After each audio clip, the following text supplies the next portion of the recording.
ಅನೈತಿಕ ಸಂಬಂಧ, ಹಳೆ ದ್ವೇಷದ ಹಿನ್ನೆಲೆ ವ್ಯಕ್ತಿಯ ಕೊಲೆ.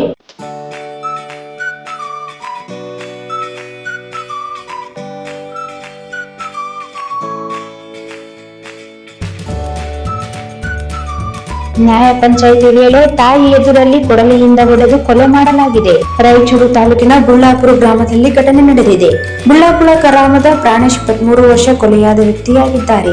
ದಿಮ್ಮಿ ಗ್ರಾಮದ ಪ್ರಸಾದ್, ಮಲ್ಲೇಶ್, ಮಲ್ಲಿಕಾರ್ಜುನ್, ಅಮರೇಶ್ ಎಂಬುವವರಿಂದ ಕೊಲೆ ಮಾಡಿದ್ದಾರೆ ಎನ್ನಲಾಗಿದೆ. ಪ್ರಸಾದ್ ಹೆಂಡತಿ ಮತ್ತು ಪ್ರಾಣೇಶ್ ನಡುವೆ ಅನೈತಿಕ ಸಂಬಂಧ ಇತ್ತು ಎನ್ನಲಾಗುತ್ತಿದೆ.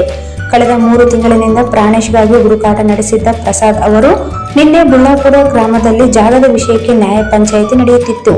ಪ್ರಾಣೇಶ್ ಇರುವುದನ್ನು ಖಚಿತಪಡಿಸಿಕೊಂಡು ಹಿಂದಿನಿಂದ ಬಂದು ತಲೆಗೆ ಕೊಡಲಿಯಿಂದ ಹೊಡೆದ ಪ್ರಸಾದ್ ಗಂಭೀರ ಗಾಯಗೊಂಡ ಪ್ರಾಣೇಶ್ ಆಸ್ಪತ್ರೆಗೆ ಸಾಗಿಸಿದರು. ಚಿಕಿತ್ಸೆ ಫಲಕಾರಿಯಾಗಿದೆ, ಸಾವನ್ನಪ್ಪಿದ್ದಾರೆ. ಕೊಲೆ ಮಾಡಿ ಪರಾರಿಯಾಗಿರುವ ಪ್ರಸಾದ್ ಸೇರಿ 4 ಜನ ಆರೋಪಿಗಳು ಪರಾರಿಯಾಗಿದ್ದಾರೆ. ಎಡಕನೂರು ಪೊಲೀಸ್ ಠಾಣೆಯಲ್ಲಿ ಪ್ರಕರಣ ದಾಖಲಾಗಿದೆ. ಆರೋಪಿಗಳಿಗಾಗಿ ಶೋಧ ಕಾರ್ಯ ಪೊಲೀಸರು ಆರಂಭಿಸಿದ್ದಾರೆ.